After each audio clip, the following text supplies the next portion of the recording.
சித்தூர் தென்கரை மகாராசேஸ்வரர் திருக்கோயிலில் வளாகத்தில் அமையப்பட்டிருக்கும் தனக்குத்தான் நிகரில்லாத தளவாய் மாடசுவாமியை பற்றி சிறு குறிப்பு. தென்கரை மகாராஜேஸ்வரர் தெய்வமாய் வீற்றிருக்கும் சித்தூரின் ஆலயத்தில் சீர்பொருந்த துணையிருக்கும் தாரணி போற்றும் தெய்வம் அவர் தளவாய் மாடசுவாமியார். கொம்புகள் முளைத்திட்ட கொம்பரை கொண்டுதான் தலை மீது கொம்பு முளைத்த தளவாய் மாடசாமியை கொம்பு மாடசாமி என்றும் குவலயத்தில் வைத்திடுவர். பாராளும் மன்னவரின் படை நடத்தும் தலைவரையும் வேந்தரது ஆட்சியிலே வரி வசூல் செய்கின்ற அதிகாரம் பெற்றிருந்த அரசாங்க அதிகாரியையும் தளவாய் என்றுதான் தாரணியோ அழைத்திடுவர். தெய்வீக அரசாலும் தென்கரை மகாராசாவின் தளவாயாய் வீட்டிருந்து தக்கதுரை ஆனதினால் வல்லவராம் தளவாயும் வழிபாட்டு தெய்வமாக சித்தூரின் ஆலயத்தில் சீர்பொருந்த வீட்டிருப்பதாக வரலாற்று அறிஞர்களும் வரையறுத்து உரைத்தனரே. தெய்வமாய் வீற்றிருக்கும் தளவாயின் சன்னதியில் தனக்குத்தான் நிகரில்லா தளவாயை நோக்கியே கால்களை நீட்டிக்கொண்டு கைக்குழந்தை பசியாரவே தாய்ப்பால் போட்டுகின்றால் தாயவளா பெண்ணொருத்தி.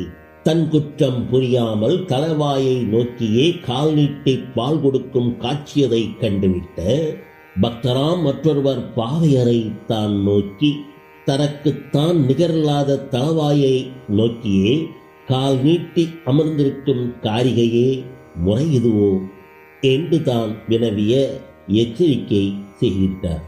பக்தரவர் கேட்டவுடன் பாவையராம் பெண்மகளால் எகத்தாளம் தொழித்திட எதிர்மறை எண்ணமுடன் தளவாயின் சன்னதியில் தாய்ப்பால் புகிட்டிடவே கால் நீட்டி அமர்வதும் களங்கம் என்றுரைத்தால் தளவாய் மாடசாமியின் தலையின் இரு பக்கமும் இரு கொம்புகளா முளைத்துள்ளதென்று இருமாப்புடன் கேட்டுவிட்டார். அண்ணங்கவளும் கேட்டவுடன் ஆலயத்தின் உள்ளறையில் தளவாயா மாடசாமியின் தலைதனிலே இருபக்கமும் கொம்புகள் முளைத்திருப்பதை கூடி நின்றோ பார்த்தனர். அவ்வாறு பார்த்ததாக கதை ஒன்றும் எங்கெங்கும் நிலவுதே. சித்தூரில் வீட்டிற்கும் சீராந்த தளவாய் சுவாமி பூலோகம் வந்தடைந்த புண்ணிய வரலாறையும் மாடசாமியாம் தலைவாசாமிக்கு மாட்டுக்குரிய தலையதுவும் வந்தவிதம் எதுவென்ற வாய்மொழி வரலாறையும் வில்லிசையில் வைத்து உளம்புவோ பலருண்டு. விரிவானதாம் வரலாறாக வில்லிசையில் வெளிப்படும் தனக்குத்தான் நிகரில்லாத தளவாய் மாடசாமியின் தெய்வீக வழிபாடுதனை தெளிவாகவே காண்போம்.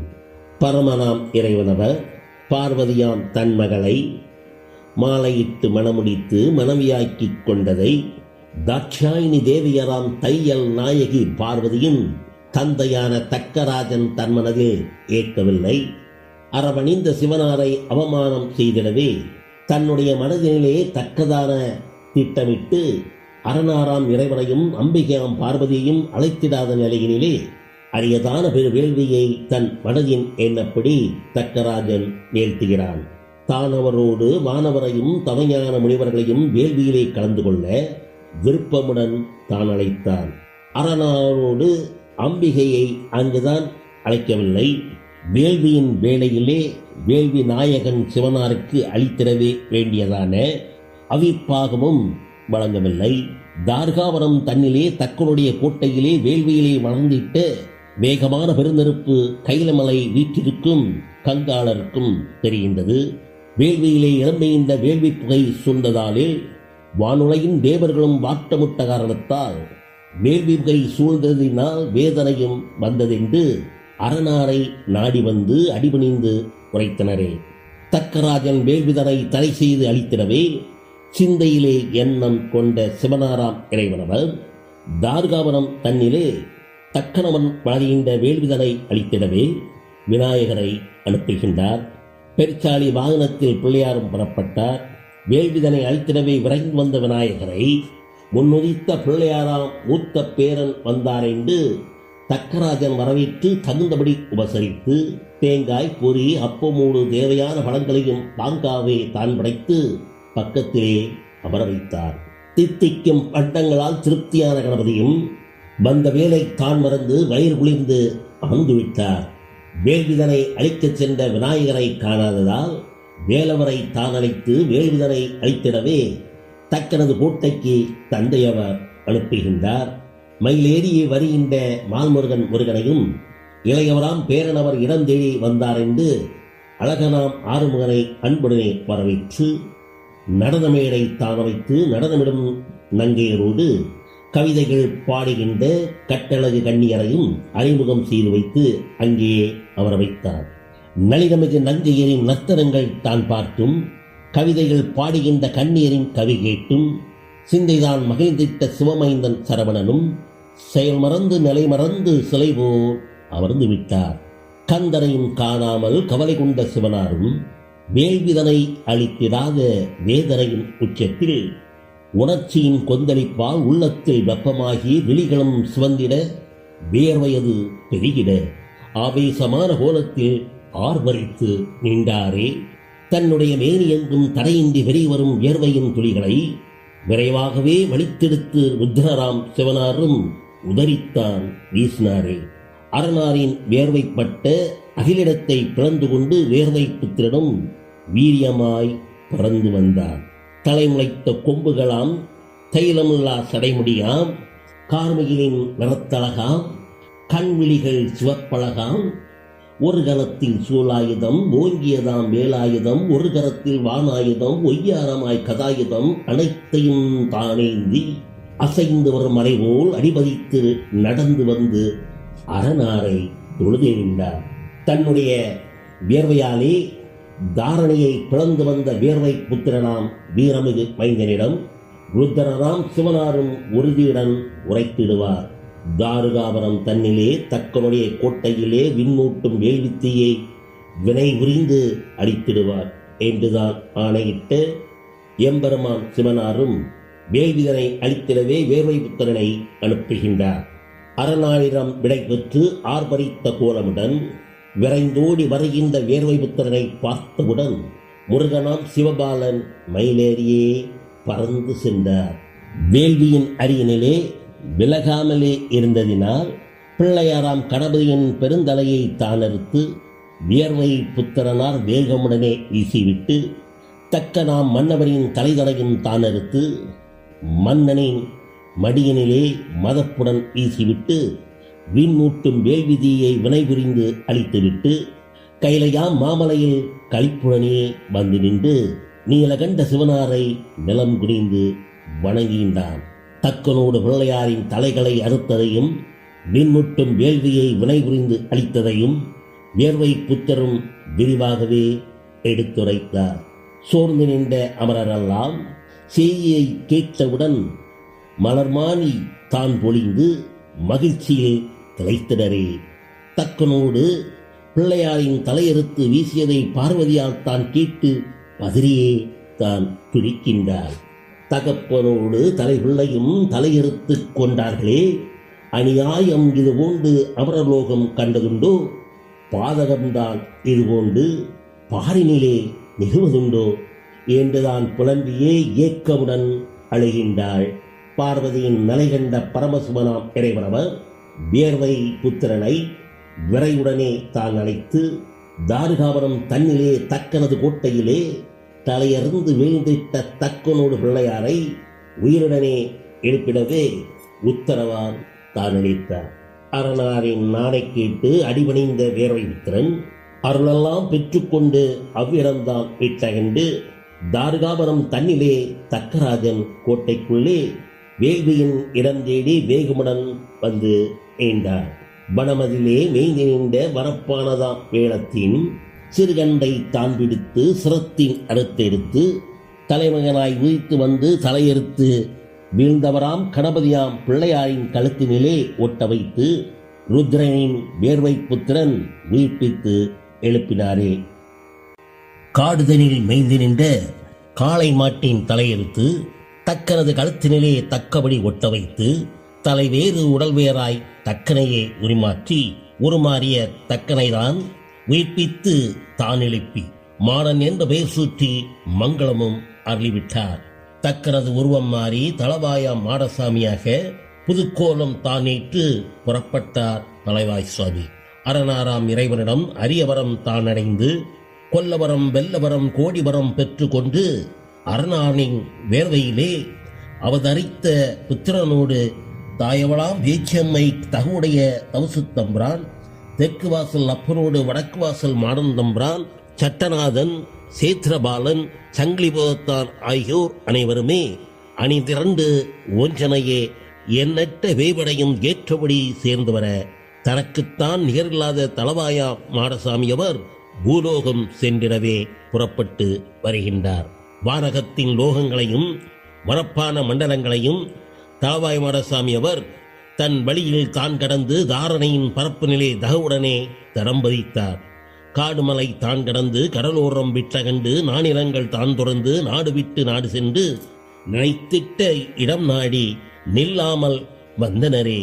வானுயர்ந்த மலைகளோடும் வரப்பான வனங்களோடும் அலையாடும் கடலோடும் அழகான நிலமோடும் அமைந்திட்ட சேர நாட்டின் அழகியதாம் பட்டணமாம் திருவனந்தபுரம் என்பதான திருத்தலத்தை அடைந்தனரே. பரிவார தெய்வங்கள் பாங்குடனே சூழ்ந்து வர தனக்குத்தானே நிகரில்லாத தளவாயா மாடசாமி திருவனந்தபுரமதிலே திருவீதிகள் சுற்றி வந்து பவனிதான் வருகின்ற பகல் பொழுது வேளையிலே பங்குனியின் மாதத்தில் பத்மநாபரின் ஆலயத்தில் திருவிழா நிகழ்த்திடவே திக்கட்டும் கூடி வந்து கொடியேற்றும் தருணத்தில் கொடிப்பட்டம் அறுபடுதே. ஆலயத்தின் போற்றிகளும் அடிபட்டு அலறினரே. தீயதான சகுனங்கள் திக்கட்டும் தோன்றியதே. கொடியேற்றம் நாளதிலே குழப்பங்கள் நேரிடவே காரணம்தான் என்னவென்று கணக்கிட்டு ஆய்ந்தனரே. மைதடவி ஆருடங்கள் மதியூகமாய் கணித்தனரே. கைலாய ஈசனிடம் கணக்கற்ற வரம்பெற்று பூரணமாம் வலிமையோடு பூலோகம் வந்தடைந்த தளவாய் மாடசாமியும் தகுந்ததான பரிவாரங்களும் திருத்தலமாம் இவ்விடத்தில் தீச்செயல்கள் புரிந்தனரே. அரணாராம் இறைவனிடம் அரியவரம் வாங்கி வந்த அனந்தனின் புறத்தினிலே அட்டூழியம் செய்தனரே. மாடசாமியாம் தளவாயோடு மற்றுமுள்ள பரிவாரங்களையும் திருவனந்தபுரத்திலே தெற்கு கோட்டை வாசலிலும் அனந்தனது உரத்தினிலே அட்டகுளம் கரையதிலும் போட்டுப்புலா மூடதிலும் போற்றிகள் இடம் பார்த்து நல்லதொரு மாதத்தில் நாள் பார்த்து உறுதி செய்து கோவில் கட்டி குடியிருத்தி உடை நடத்த வேண்டுமென்றும் ஆலயத்தில் நிலைநிறுத்தி ஆராதிக்க வேண்டுமென்றும் அவ்வாறாய் செய்துவிட்டால் அல்ல ஏதும் இல்லை என்றும் ஆருடங்கள் கழித்தவர்கள் ஆய்ந்தறிந்து கூறினரே. ஆருடங்கள் உரைத்தபடி ஆலயங்கள் தான வைத்து தளவாயா மாடசாமியோடு தளவாயின் பரிவாரங்களையும் ஆலயங்களில் நிலைநிறுத்தி ஆராதனைகள் செய்தனரே. கோவில் கட்டி குடியமர்த்தி கொடை கொடுத்து வணங்கினரே. இறையருள் பொங்கியே இறங்கிடும் நாட்களிலே அழகு நகர் செந்தூரில் அருள்மொழியும் ஆறுமுகனின் திருவிழாவில் குடியேற்ற திருச்செந்தூர் சென்றிடவே திரண்டு வந்த போற்றிமார்கள் திருவனந்தபுரம் அதிலே பத்மநாத சுவாமிக்கு பக்தியுடனே பூஜை செய்து செந்தூரின் திசை நோக்கி சேவித்தே புறப்பட்டனர். மால்மருகனை தியானித்தே மலையாளத்து போற்றிமார்கள் தெற்கு கோட்டை வழியாகவே தெளிவுடன் நடைநடந்து அட்டக்குளம் வழியாகவே அவசரமாய் வழி நடந்து பொங்கி வரும் பக்தியோடு போட்டுப்புலா மூடதிலே வழிபார்த்து வருகின்ற வழிப்பயண பாதையிலே தளவாயா மாடசாமியோடு தளவாயின் பரிவாரங்களும் அருளாட்சி புரிகின்ற ஆலயத்தின் அருகினிலே வர்க்கை பலா படுத்து தொங்கும் பணப்பனதாம் காட்சியினை கண்டறிந்த போற்றிமார்கள் கனியதனை பறித்தெடுத்து நிமலனாம் முருகனுக்கு நிவேதனம் செய்திடவே வர்க்கை பலா கனி சுமந்து வழிப்பயணம் நடந்தனரே. காட்சியதை தான் பார்த்து கடுங்கோபம் கொண்டவராம் தன்னருள் பொழிந்திடும் தளவாய் மாடசுவாமி, என்னுடைய இடமதிலே என்னையும் மடங்காமல் வர்க்கை பலாதானறுத்து வழிப்பயணம் செல்வீர்களோ? ஓடித்தான் போனாலும் ஓரிடமும் விடுவதில்லை. எங்குதான் சென்றாலும் எப்போதும் தொடர்ந்திடுவேன். மந்திரத்தால் ஓடினாலும் மாயமாய் தொடர்ந்திடுவேன் என்றுதான் மனதில் எண்ணி ஏற்ற நல்ல பரிவாரங்களோடு போற்றிமார் அனைவருமே போகும் வழியை பின்தொடர்ந்து ஊர்களோடு நகர் கடந்து உறைவிடங்கள் பல கடந்து எழிலோராம் கும்பளம்பாடு எல்கைதனை கடந்தவுடன் தம்பட்டிப்பாட்டு மடமதிலே தக்கதான நேரத்திலே வர்க்கை பலா கடியதும் வாசம் வீசும் வேளையிலே முன் செல்லும் போற்றிகளில் மூத்ததான போற்றி மீது சன்னதம் கொண்ட தளவாய்சாமி சத்தமுடனே கூறுகின்றார். செந்தூராம் பதிதனிலே சிவமைந்தன் முருகனது கொடிமரம் மீதுதான் கொடியேற வேண்டுமானால் என்னுடைய ஆணைப்படி ஏற்ற செயல் செய்திடுவீர்.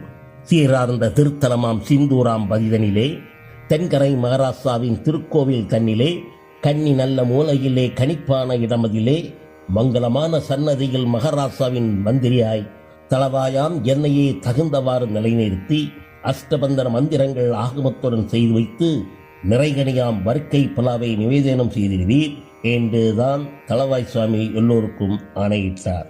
அனைத்தான போற்றிகளும் ஆணைதனை தாமேற்று ஊக்கமுடன் நடந்து ஊர்களெல்லாம் தான் கடந்து சீரார்ந்த திருத்தலமாம் சித்தூராம் பதிதனிலே நம்பியாற்றின் பிரவாகத்தில் நன்னீரால் சீர்த்தமாடி தென்கரை மகாராஷ்டிராவின் திருக்கோவில் தாமடைந்து தேடி வந்து கோவில் கொண்ட தென்கரை மகாராசாவை அடிபணிந்து வணங்கியே அருள் வேண்டி பிரார்த்தித்து கண்ணி நல்ல மூலையிலே கடிப்பான இடமதிலே வேள்வி குண்டம் தானமைத்து வேள்விதனை வழக்கையிலே வேள்வியிலே வந்து நின்ற வேகம் கொண்ட தளவாய்சாமியும் அரணாரின் வேர்வையிலே அவதரித்த வேர்வை புத்திரனும் தாயவளாம் பேச்சம்மையோடு தகவுடைய தவசு தம்பிரானும் தெற்கு வாசல் அப்பனோடு வடக்கு வாசல் மாடன் தம்பிரானும் சட்டநாதன் சேத்திரபாலன் சங்கிலிபுரத்தானும் எண்ணற்ற வேய்படையும் ஏற்றபடி கூடியேதான் தேடி வந்து கோவில் கொண்ட தென்கரை மகாராசாவை தெண்டனிட்டு வணங்கியே தொண்டுகள் புரிந்தனரே. தென்கரை மகாராஜேஸ்வரரும் தளவாயாம் மாடசுவாமியும் மகாராசாவும் மந்திரியுமாய் மன்னகத்தை அரசாளுகின்றனர். அரசாங்கம் தானமைத்து அருளாட்சி புரிகின்றனர். சிந்தையிலே பக்தி கொண்டு சித்தூரை நாடி வரும் எண்ணற்ற பக்தர்களின் ஏக்கங்களை துடைத்தெறிந்து வளமோடு நலமெல்லாம் வழங்கியே அருகின்றனர். மற்றுமுள்ள தெய்வங்கள் மகாராசாவின் கோட்டையிலே தளவாயின் துணையோடு தக்க இடம் தானமர்ந்து எங்கெங்கும் காத்திருந்து என்றென்றும் அருள்கின்றனர்.